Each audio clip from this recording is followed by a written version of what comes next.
Y ya está con nosotros Marcela de Alba, ya saben, la cocinera pitagórica, como cada semana, para hablarnos sobre tema de cultura gastronómica, de, bueno, y las investigaciones que estás haciendo, Marcela. Qué gusto saludarte, ahora a la distancia, pero bueno, eso no impide que tengamos columna el día de hoy. ¿Cómo estás, Marcela? Buenos días. Hola Ricardo, buenos días. Pues aquí ya lista para iniciar la columna del día de hoy con nuestro tema de las ollas populares. Maravilloso, pues a ver, cuéntanos. Haznos la crónica de las ollas, que bueno, pues yo ahorita que estoy haciendo memoria, vaya diversidad que hay y además pues se remite, pues sí, a los primeros minutos prácticamente de nuestra existencia, ¿no? Sí, las ollas populares, y con esto inauguro una sección de las siguientes columnas de un tema que a mí me interesa mucho y es el que quiero compartir con el auditorio del de eso se trata, es esos puntos de confluencia entre la alimentación y el activismo social.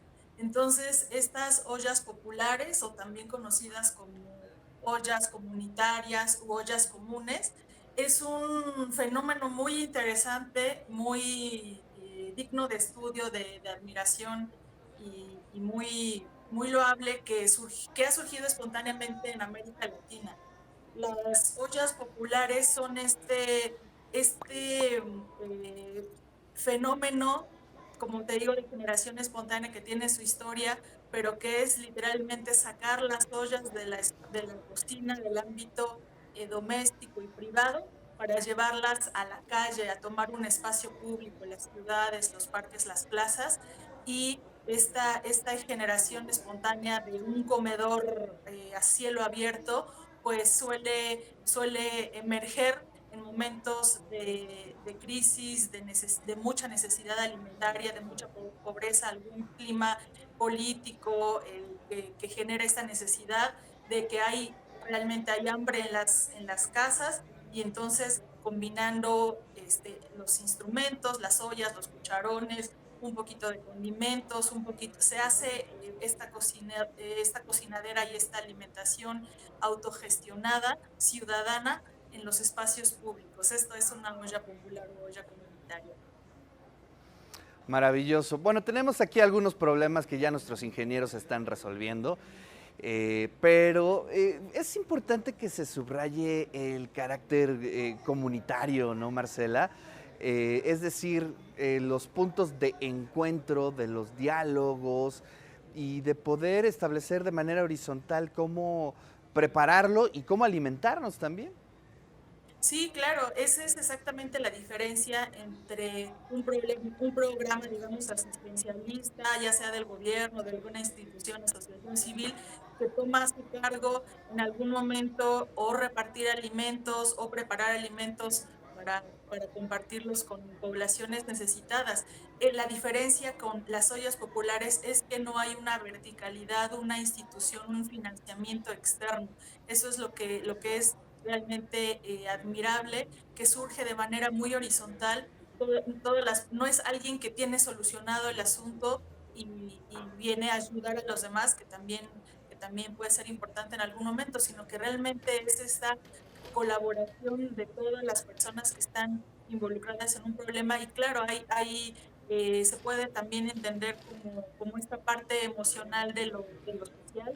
Surge la empatía, surge la solidaridad, y bueno, ha llegado a tener importancias más allá de lo anecdótico, como lo pudo tener en distintos momentos. Por ejemplo, la más reciente, cuando surgió este fenómeno a muy, muy grande escala en América Latina, pues fue con la pandemia, con el COVID-19. Y, por ejemplo, en Uruguay llegaron a haber 700 puntos o 700 ollas, 700 lugares para compartir esta comida de manera popular. Claro. Oye, pues qué interesante. ¿Tienes un punto de origen de cuándo fue simbólicamente que se dieron estas primeras ollas populares, comunitarias, en su carácter de resistencia? ¿Cómo Ujú. fue que le damos este matiz o esta mirada a estas reuniones? Sí, sí, sí hay un hito que se considera, bueno, en América Latina, en donde surgieron en Chile, en Montevideo, en Buenos Aires. En Chile, en los años de la gran crisis de los 30 del siglo pasado, hubo, pues con esta gran crisis económica, un problema muy grande con los empleados mineros. Y entonces se quedaron sin empleo y los empleados también, y realmente había una cantidad de un día para otro, una cantidad muy grande de personas que no tenían que comer y que iban a las calles de la ciudad a saber cómo lo podían solucionar, que no había empleo, entonces no había manera, y fue la solución o la respuesta ese contrapeso que la ciudadanía puede hacer, y sí, políticamente se considera que especialmente surgen cuando o no puede haber o no lo hay por distintas razones una respuesta de los gobiernos que pueda afrontar esto, pues la ciudadanía sí da una respuesta. Entonces, digamos que es el que se considera un hito, y también en los años de las dictaduras en América Latina, también fue un momento en el que se padeció mucho políticamente, financieramente, y también a contrapelo y arriesgando realmente la vida y la integridad, se instauraban estas cocinas a cielo abierto, porque la necesidad de alimentarse era compartida por cientos, miles de personas. Maravilloso. Oye, y además, bueno, cuéntanos la experiencia porque, bueno, se puede establecer un platillo o alguna receta, pero me imagino que el factor práctico, es decir, el improvisar en el momento a partir de lo que tú tengas, pues le da un carácter increíble, ¿no? Como prácticamente como si estuviéramos tocando jazz, ¿no?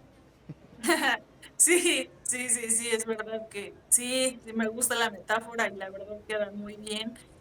No, yo creo que en ese contexto no hay como un recetario que cumplir, porque claramente es un momento de carestía, y es un momento de hacer una maravilla humana, cálida, empática. También es un lugar de encuentro. Recordemos que la alimentación pues no solo es en este sentido saciar el hambre, y este ejemplo lo muestra muy bien, sino por ejemplo, en momento de pandemia, en donde la reclusión era obligatoria y necesaria, salir a la calle, respirar un poco de aire, pues claro, con cubrebocas y medidas sanitarias para el contacto cercano, pero era cocinar con lo que cada quien, si yo tenía 2 kilos de jitomate, pero no tenía nada de verduras, era hacer un potaje, porque pues por eso son ollas comunitarias, porque no íbamos a hacer omelets en pequeñas sartenes, sino son esos grandes ollas de potajes, de caldos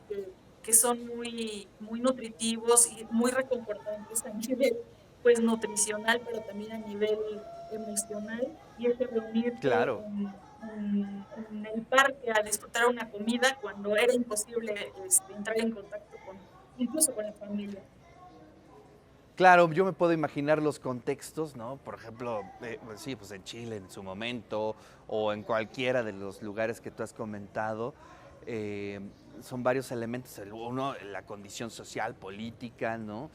Por otro lado, la pobreza y el hecho de que te puedas reunir con los otros, que puedas convivir y sobre todo reparar en el sentido de poder rehacerte como persona y comer junto a los otros también, putz, pues es una gran experiencia sin duda alguna, ¿no? Sí, sí, claro. Y si bien en algunos puntos ha sido efímeras, hay algo que llama la atención en los estudios que se hicieron del caso de Uruguay, es que se llegaron a hacer 350,000 comidas por semana. O sea, no es una garbanza de libra que surge en un momento, y esto se mantuvo, por ejemplo, en Uruguay durante 2 años, al menos en los estudios que consulté y esto. Entonces, sí hay un motor ahí social, hay un componente de emergencia de una ciudadanía que se ocupa, que está pensando solucionar en colectivo asuntos que antes eran eminentemente privados. También entra, por supuesto, el tema de género, porque las ollas comunitarias, pues claro que principalmente quien estaba a cargo de la preparación de la comida, pues eran mujeres. Entonces hay esta parte del cuidado que, que es del cuidado y la alimentación de la pequeña célula familiar, extrapolarlo al cuidado y la alimentación en colectivo. Maravilloso. Oye, ¿tenemos alguna bibliografía, documentales, algo donde podamos profundizar sobre este tema, Marcela? Ujú. Documentales no, no hay, al menos no he encontrado hasta donde me he investigado y sí puedo compartir, por ejemplo, hay un documento importante que este que te comento de Uruguay, que se dieron cuenta en la pandemia que estaba emergiendo en una cantidad ya tan grande que no podía considerarse chispazos aislados. Entonces sí se Claro. hizo de una investigación pues, para empezar a cuantificar y luego hacer un perfilamiento de quiénes son esos ciudadanos, qué alma, qué alma social, solidaria y empática está emergiendo porque la queremos retratar, ¿no? Ese es el espíritu de la principal fuente que tengo para saber, bueno, para entender mejor y también pues regocijarnos y celebrar que esta capacidad de solidaridad tan sostenida en 2 años, con 700 puntos de ollas comunitarias, pues es realmente muy grande. Cuando fue la pandemia, yo tuve conocimiento de un pequeño, no le podemos llamar olla así, porque fue en un zaguán de aquí del centro de la ciudad. Los locatarios, todas las calles estaban cerradas, ¿no? Y entonces, pues la gente pasaban, pues la mendicidad que hay en el centro histórico, y uno de los locatarios dijo, no, pues tenemos que hacer algo, ¿no? Yo ayudaba generalmente a personas que pasaban y ahora está todo cerrado, entonces literalmente en su zaguán ahí instauró 2, 3 ollitas. Sí me tocó ver que muchos ciudadanos pues llevaban arroz, frijol, en fin, insumos alimentarios, y ese estuvo, pues salió en las noticias, fue un acto bonito. Sin embargo, ahí sí pues fue efímero y no se pudo sostener, porque sostenerlo durante 2 años, 700 puntos 700 ollas en un país es enorme, es realmente enorme. Ahí hay algo social valiosísimo que tenemos que conocer, y pues por eso los estudios, que es ese motor tan tremendo que pudo mantener durante 2 años estas ollas populares. Maravilloso. Pues gracias, Marcela. Qué bueno que trajiste este tema. Vamos a ponerle ahí atención a lo que vaya surgiendo, ¿no? Porque sí, efectivamente surgen por todas partes. Hay que irles dando ese seguimiento y bien por esa investigación en torno a las ollas. Muchas gracias, Marcela, la cocinera pitagórica aquí en el De Eso Se Trata, como todos los martes. Te mando un gran abrazo y nos vemos la Gracias. semana siguiente.